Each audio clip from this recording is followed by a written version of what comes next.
Welcome to the St. George's University School of Medicine virtual white coat ceremony. The tradition began in 1993 when the Arnold P. Gold Foundation created the white coat ceremony at Columbia University's College of Physicians and Surgeons to promote humanism in medicine. With guidance from the Gold Foundation, St. George's University School of Medicine initiated its own white coat ceremony in 1996, long before many other US medical schools. In 2003, the Gold Foundation founded the Gold Humanism Honor Society, widely known as GHHS, an international society dedicated to the promotion of humanism, professionalism, and ethics in medical practice and education. Dr. Gold was an international advocate for humanism in healthcare. We are honored to have hosted Dr. Gold and his wife Sandra as keynote speakers for our Spring 2005 White Coat Ceremony. SGU's chapter of GHHS is based in the Bioethics Division of the Department of Clinical Skills and supported by the Dean of Medicine's office.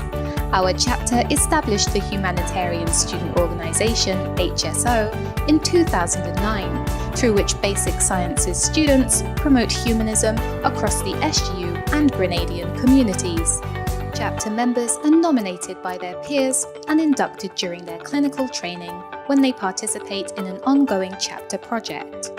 We now welcome Dr. Glenn Jacobs, Provost of St. George's University. Welcome. I am Dr. Glenn Jacobs, Provost at St. George's University, and I am very pleased that you could join us at this virtual white coat ceremony. I want to start by expressing how proud I am of how you have adapted to distance learning. You have been responsive and resilient during these times, which will contribute to your personal and professional success throughout your time at St. George's University and thereafter. We remain dedicated to supporting you as you start your journey in the field of medicine. When it's safe to do so, you will meet in person one day. But for now, focus on how this pledge of commitment to your chosen lifelong profession brings you together as future physicians. It is now my pleasure to introduce Dr. Charles R. Modica, Chancellor, St. George's University. Greetings. My name is Charles Modica, and I'm the founding Chancellor of St. George's University. This white coat ceremony is unique to me because in all the decades that I've been involved with the university, we have done these ceremonies in person. This should not take away from the significance of the ceremony. It's a very important ceremony in your lives. It's the beginning of the end of your education, hopefully. You don't have many more degrees you can go for at this point. But I want to tell you that in 1976, when the university was founded, 45 years ago, I was proud to be the first chancellor. I was only 2 years older than the average age of the charter class. And at 29 years of age, I never had any doubt of the success of our university. And we did it because the charter class students, like you, were dedicated in what they wanted to achieve. They wanted to achieve it on their own, and whatever help the university gave them to do it, they welcomed.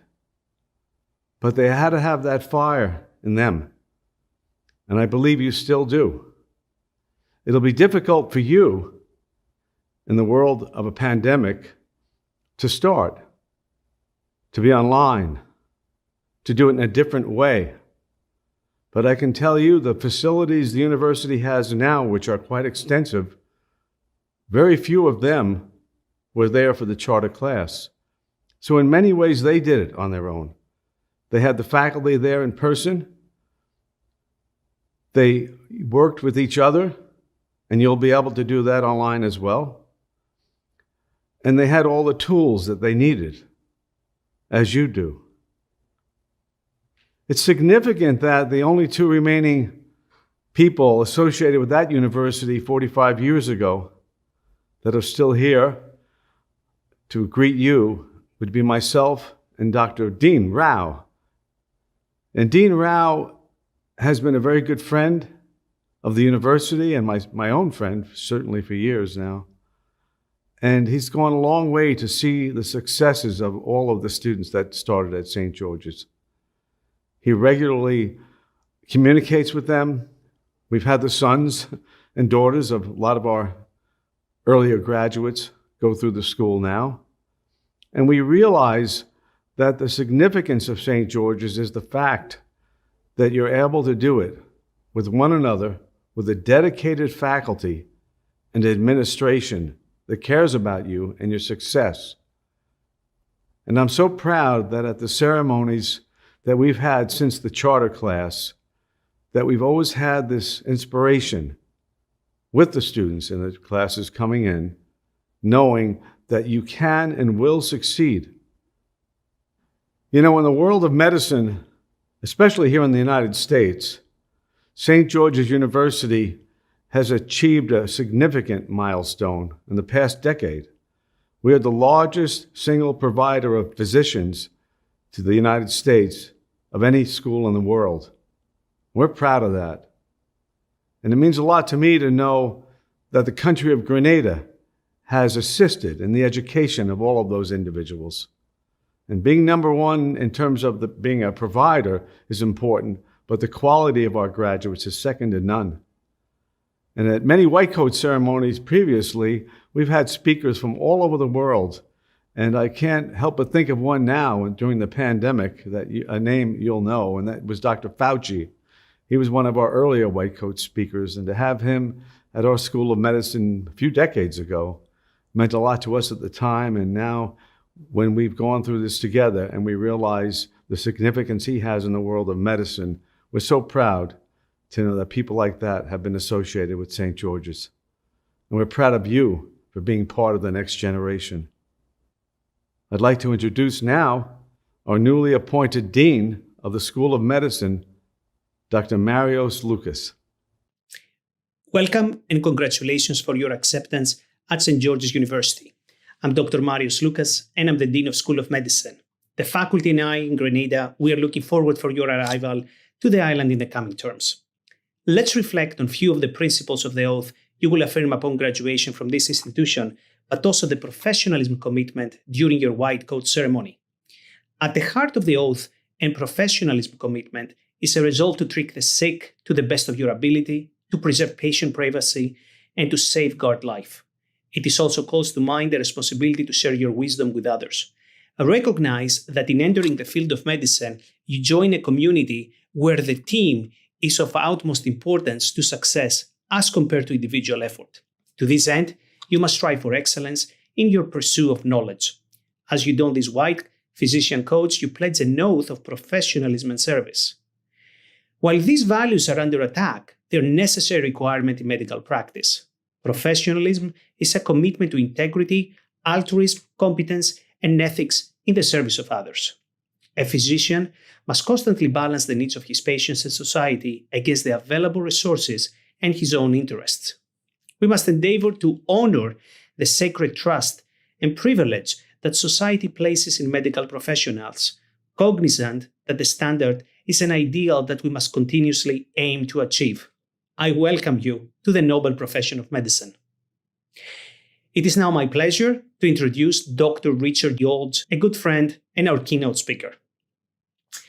Dr. Olds is an educator, physician, and an administrator during a distinguished career spanning more than 30 years. Dr. Olds became president of St. George's University in Grenada on August 28, 2015. Prior to joining SGU, he was the Vice Chancellor for Health Affairs and the founding Dean of the School of Medicine at the University of California, Riverside. In 2010, Dr. Olds joined University of California, Riverside to lead the creation of the new School of Medicine, the first LCME-accredited medical school in California in more than 4 decades. Dr. Olds is a graduate of Case Western Reserve University School of Medicine and trained in internal medicine at the Mass General Hospital in Boston.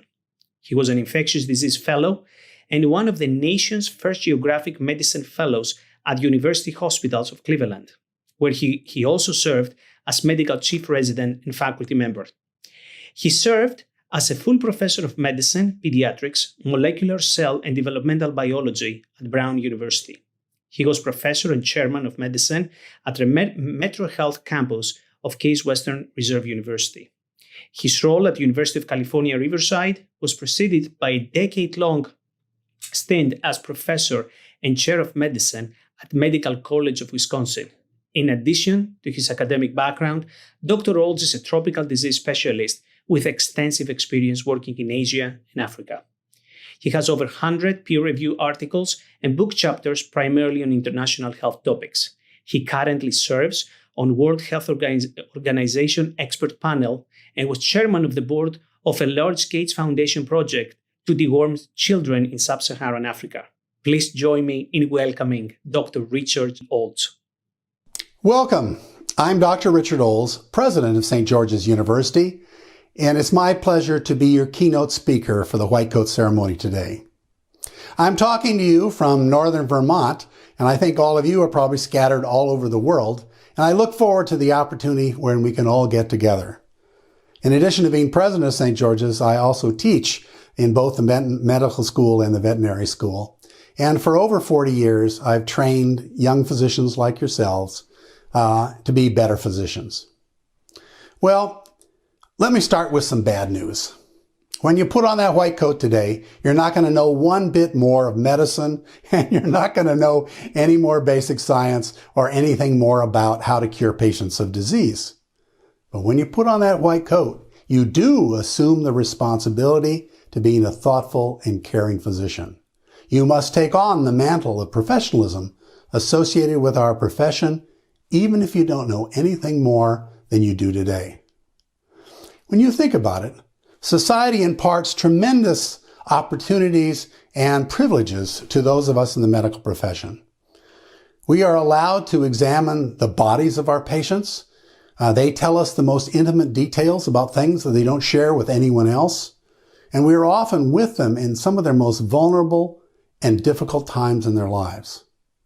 In return for that rare privilege, we are expected to always behave in our patient's best interest, to be thoughtful, to be caring, to be what you would want as your physician. Well, the white coat ceremony is symbolic of that activity. But interestingly, the white coat has not always been associated with physicians. In the 17th and 1800s, physicians wore black frocked coats. It really wasn't until the end of the 19th century that physicians became associated with the color white. That really came from twin forces. Pasteur and the understanding of the germ theory of disease led to white for sterility and cleanliness. And on the other hand, the marriage between modern medical science and the medical profession evolved. And if you will, the laboratory coat became the physician's white coat. So for virtually the entire 20th century, white coats were synonymous with physicians. But interestingly, it wasn't until the 1990s that the white coat ceremony became part of your training. Done first by Columbia University in their medical school, now a white coat ceremony is virtually universal in almost all of the healthcare professions. Well, why is that? Why did people late basically feel that we needed something special to commemorate the beginning of your professional training? Well, perhaps one clue comes from an interesting survey that was done in 1950 of the most admired professions in the United States. In that year of 1950, the three most admired professions were doctors, clergies, and teachers. Interestingly, when that survey was repeated in 2000, the three most admired professions were clergy, teachers, and nurses. Physicians were no longer in that top tier.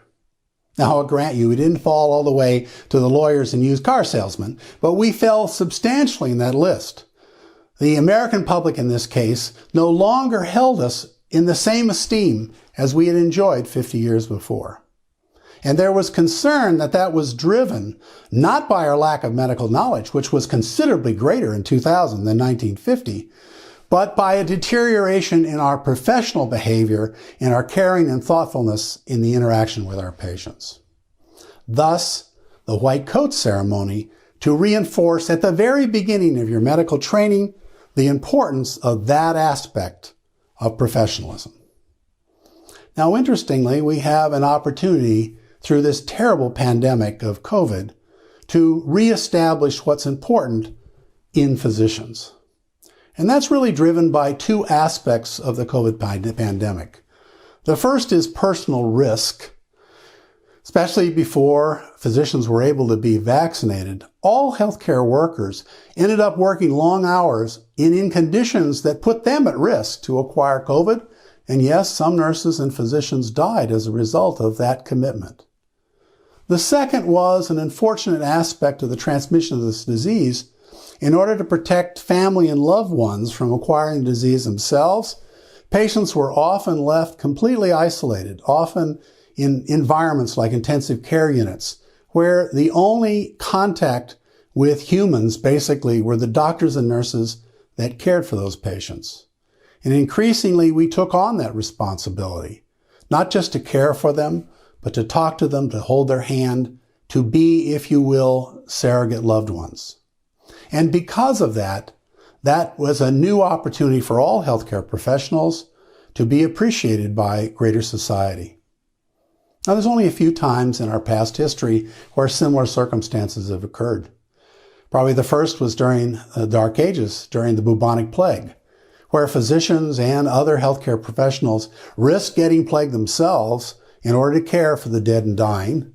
And because of the fear that everyone had of acquiring plague from those plague victims, they were largely left alone in their time of greatest need. During the 19th century, with the large tuberculosis, so-called White Death of the 19th century, many physicians actually acquired tuberculosis as part of their care of patients with consumption. In my own personal history, I'm reminded of the early AIDS epidemic. I'm an infectious disease specialist. In the 1970s, I was often assigned to care for these patients, usually young men that were admitted with this strange disease. At the time, we had no idea what caused the disease. We certainly had no treatment, and they had a life expectancy usually measured in weeks and months. There wasn't much that we could do from a medical standpoint to treat them besides keeping them comfortable and attempting to treat some of their opportunistic infections. But the one thing I can always remember is I could be there to talk to them, to hold their hand, and to comfort them at the end. Well, the COVID pandemic has given us again that opportunity. And we, I think, as professionals, have risen to that occasion. Now, if you doubt that new responsibility and appreciation, I ask you to remember where across the world on designated times, people came out of quarantine onto their windowsills, onto their porches, and applauded those in the healthcare profession. Probably the greatest testament to how a society appreciates those of us on the front lines. Now, I'd like to end my story with my talk with a personal story to talk a bit more about the meaning of that white coat. Many years ago, I was the chairman of the Department of Medicine at the Medical College of Wisconsin, and during that time, I did a lot of inpatient attending, either at the university hospital or at our affiliated Veterans Hospital. And this story takes place in July of that year, and July was always the time that I wanted to be in attending because the house staff were brand new, and the third-year medical students, this was their first rotation. Now, I had attended fairly frequently at the VA, and I got to know a lot of their patients that were recurrently coming in and out of the hospital. And one of them was Mr. Anderson. Now, Mr. Anderson was a retired dairy farmer from northern Wisconsin, and he had served in the Vietnam War. Now, Mr. Anderson had a tough final years, a few years of his life. His wife had died before he had. He had been diagnosed with leukemia and had to go through several rounds of very difficult chemotherapy. And probably worst of all, is he suffered a massive stroke that required him to leave his dairy farm and move in with his daughter, who lived in the greater Milwaukee area. He was bedbound and as a result was frequently admitted to the hospital with various opportunistic infections, urinary tract infections, pneumonias, etc. And so I got to know Mr. Anderson and his family quite well during my time of attending. Well, in this first week of July, Mr. Anderson again came to the VA and was admitted to my service since I had known him previously. And I assigned a brand new medical student, Bill, to his case. Now, I assigned Bill in part because I knew he was from the dairy farming area of northern Wisconsin, and I thought they might have something in common. And in fact, it turned out to be the case. I would often come by on rounds, and Bill would be in there talking to Mr. Anderson about trout fishing and about life on a dairy farm. And Bill would often ask him about the Vietnam War, something that he knew very little about. Well, after several days, we got Mr. Anderson over his urinary tract infection, and he was discharged home. But true to form, he was readmitted several times during that month for other problems, and Bill again took care of him during that time, and we tuned him up a bit, and he returned home. Now, at the end of the month, I rotated off that service, and I actually had to go away to a medical conference, and when I got back, my secretary gave me a phone message from Mr. Anderson's daughter. I called her up. And she told me that during the time I was gone that Mr. Anderson had passed away, and I told her I was sorry that I wasn't able to be there for her and the family at the end. But she told me an interesting story. She said that her father was a deeply religious man, and he had wondered for many months why God had punished him so. His wife had died. He had become very, very ill and suffered through that treatment. And most disturbing to him was when he had his massive stroke that required him to leave his beloved dairy farm and be an invalid and live in the big city. And he couldn't understand why God did that to him. And she told me just a few days before Mr. Anderson passed, he talked to her and he said, I finally realized what God's message was for me. He wanted me to live for a few more months so I could help Bill be a better doctor. That is the meaning of that white coat. You will learn from your faculty a lot of medical facts, how the body works, how it breaks down in disease. You will learn about how to diagnose difficult illnesses and how to treat them, what the latest treatment is. But if you're open to it, you'll learn how to be a better doctor, largely from your patients. So as you don your white coat today, welcome to the noble profession of medicine. Thank you and God bless. We would now like to introduce our white coat recipients. The white coat serves as a symbol of your entry to the profession and your commitment to uphold the duties and trust associated with medicine and medical training.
now welcome Dr. Alina Wade, Clinical Instructor, Anatomical Sciences, and Assistant Dean of Students of St. George's University, to lead our White Coat recipients in reciting aloud the professional commitment.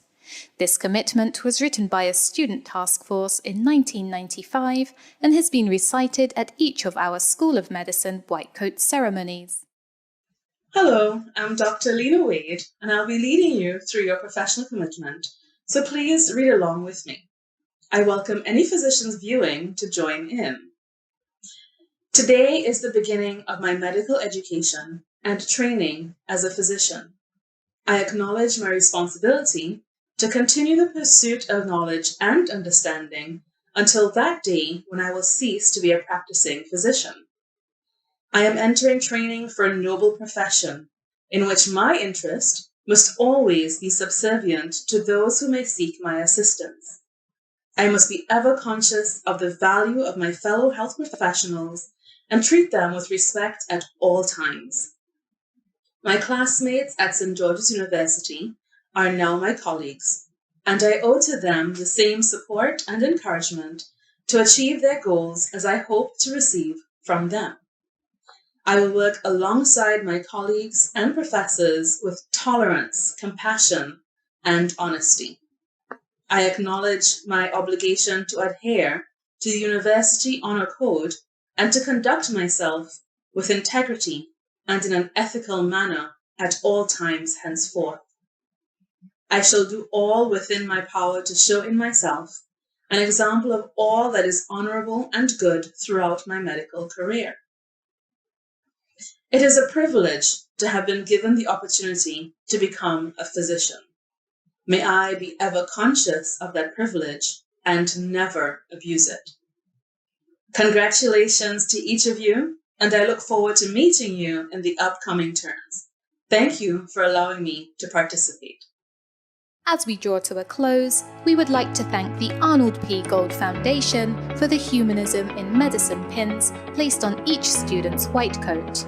Students, families, faculty, staff, and administrators, thank you for your support and presence at this ceremony. We would also like to say a special thank you to all our inspiring speakers, including Dr. G. Richard Olds, our keynote speaker, whose message was truly inspirational to us all. Thank you for joining us for this white coat ceremony.